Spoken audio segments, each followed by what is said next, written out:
Você comentou do General Uchoa, um pouco tempo atrás.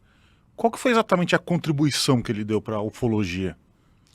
Ele estudou principalmente fatos acontecidos lá no Planalto Central, na região, uma cidade chamada Alexânia, fazenda Vale do Rio do Ouro. Sucintamente o seguinte, um fazendeiro, né, ele começou a relatar fenômenos luminosos, misteriosos que aconteciam, e aí primeiro foi uma equipe para lá. Eu acho que o filho do general Marcílio Shoa já participava dessa equipe, e no segundo momento o general foi lá. E começou a descrever assim, coisas incríveis que aconteciam lá, de avistamentos de UFOs, né, uma luz que fazia curva, né, imagina a luz fazendo uma curva. E aí tem um caso muito interessante que está num dos livros dele, e eu pesquisei também, que é uma pessoa, não era bem da família dele, é uma agregada da família. A pessoa, vamos dizer, que trabalhava na casa do general, mas praticamente se tornou da família. Ela foi acometida daquela grave doença, a doença de Chagas. E ela estava já praticamente, como dizem, desenganada. E aí ele, né, sendo general, falou: olha, não, vocês não têm mais o que fazer? Isso, ela no hospital? Não, não temos, então eu vou levar ela para minha casa. O general leva a moça para casa e depois leva lá na fazenda, porque ele já vinha, né, há algum tempo estudando isso, e começou a ter contato com seres que apareceram para ele e tal. E aí eles pedem para ele se afastar. Um desses seres que se comunicava com ele pede para ele ficar afastado.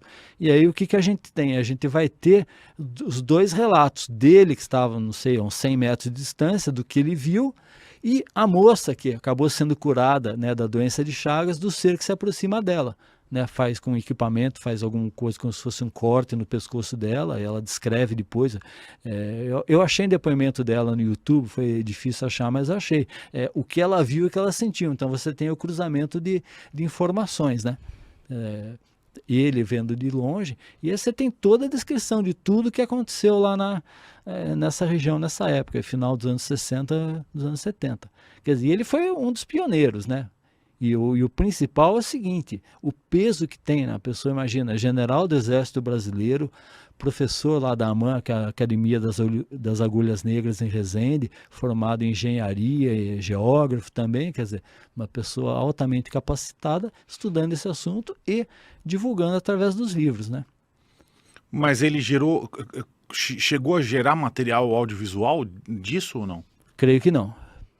Creio que não, mas tá tudo muito bem descrito nos livros. E que fim que deu o General Uchoa no final das O contas? general Uchoa faleceu, se eu não me engano, ele viveu 90 anos, eu acho que ele faleceu em 1990. Ele mais ou menos viveu de 1900 a 1990, né? Bem próximo disso. Agora deixou toda uma obra, né, dos livros dele, que é o Mergulho no Hiperespaço, né, o principal livro dele. Mas essa investigação foi de uma investigação oficial do Exército? Não, Ou foi algo não. individual dele? Foi pessoa física? Eu entendo que é dele, é dele. Agora sim, houve obviamente uma permissão, né? Imaginar como é que era a situação, né, política do país, né, nessa época, eu entendo que permitiram que ele fizesse. Né? Não, digamos, não bateram o carimbo, né? Não chancelaram, mas permitiram. E essa fazenda já foi alvo de novos estudos e ufólogos do Brasil inteiro? Desconheço, sinceramente, ali Ninguém voltou lá para... não sei dizer, não sei dizer. Mas seria interessante isso. Eu acredito que sim, teria que verificar. Eu estava pensando esse tipo de abordagem sobre um caso aí que também o meu amigo jornalista Júlio Toboni pesquisou junto com o engenheiro do INPE, o Ricardo Varela. Que eles estiveram em 1995, lá em, você gosta do Vale do Paraíba, ali em Aparecida. Né? Em setembro de 1995. Começou mais ou menos o seguinte: o Júlio Toboni, ele trabalhava no jornal Estado de São Paulo. Aí ele recebe um telefonema de uma pessoa da região, né? Alguém liga para o jornal, passam para ele e falam: está acontecendo isso, tal. E aí ele vai para lá, eles convidam, né, o engenheiro Ricardo Varela, e vão ver o que está acontecendo. E aí se deparam, né, com luzes que começavam a aparecer no final da tarde e se prolongavam a madrugada adentro. Né? Muitas pessoas, e aí começaram a conversar. com pessoas da região e viram que tinha caso de abdução bem recente, né? Uma pessoa ali que também chegou a disparar tiros numa dessas luzes misteriosas. O cara chega, mas assim, o cara chega à noite na casa dele, lá no sítio, na portaria lá tem, né, tem a luz, alguém parado lá, ele vê uma luz, né, a luz parada, ele fala, pô, o que será que é? Alguém na minha casa? Será que vão me roubar? Quando ele chega perto, ele vê aquela, né, uma luz misteriosa, puxa a arma dele e dispara 3 tiros lá, mas não acontece nada, né? Tem outra pessoa, isso também na mesma época, um trabalhador que ele fazia artesanato com bambu, alguma coisa assim, fazia uns cestos, ele foi abduzido, foi sugado para dentro de uma luz. E foi devolvido, já era de manhã cedo. E ele devolvido assim que ele estava com as pernas bamba, né, com queimadura no rosto, não lembrava de nada. E aí entrou para a casa dele se arrastando por dias ali, ficou sentindo dor de cabeça, sentindo mal e tal. E assim que ele melhorou, saiu da região, foi morar em outro estado. E tudo isso foi pesquisado, né, pelo jornalista e pelo engenheiro do INPE. Né? Tem fotografia da época, né? E aí o que eles conseguiram? Conseguiram localizar exatamente o ponto onde essa luz surgia, que era uma grota, né? O que é uma grota? É aquela depressão que fica no pé das montanhas por causa da água que vai caindo, né? Uma depressão que tem ali. E era uma montanha bem rochosa ali. E aí quando eles foram lá, conversaram com a pessoa que morava ali, falaram, isso aí sempre tem, eu nem saio mais à noite, porque esse negócio corre atrás da gente e tal, e pediram descrição, que tamanho que era, que ela falou, do tamanho de um carro até maior.